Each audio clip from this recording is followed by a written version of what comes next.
I worked for City Hall, and at the end of my tenure, I decided, hey, I was gonna leave after being there 7 years.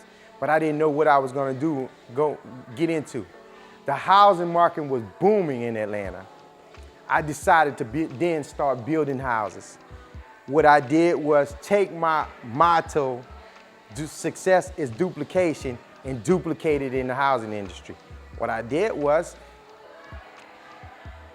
back then when you were building houses, there were people who would get subdivisions, 100, 200, 300 lots, and they really knew what they were doing. I built my first house and I probably made $900 off of the first house. My second house, I knew I had to go back to the drawing board, so what I did was, it was a young guy who was the superintendent of the subdivision that I had just built the house in. I went to him and I talked to him and I said, hey man, it was Christmas time. What can I buy you for Christmas? He said, man, I just want a hunting rifle. I said, you know what? Let me get you that hunting rifle, but I need something from you. I need you to consult me on how to be able to build this house efficiently. I got him to consult me. The next time I built that same house, I made 35 grand instead of making $9,000. Then it was on to my method of success is duplication.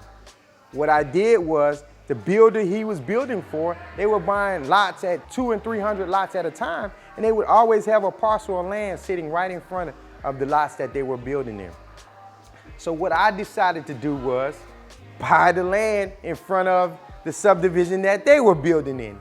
And in buying that land, I would build the same house and the same product as they built, but just added a little bit more square footage, made the house a little bit nicer, and they had to pass my subdivision to get to their subdivision. They were doing all the marketing and everything. Only thing I was duplicating everything that they did. It then made me one of the most successful home builders in Atlanta from 2001 to 2008. You know, and that took me to the next level.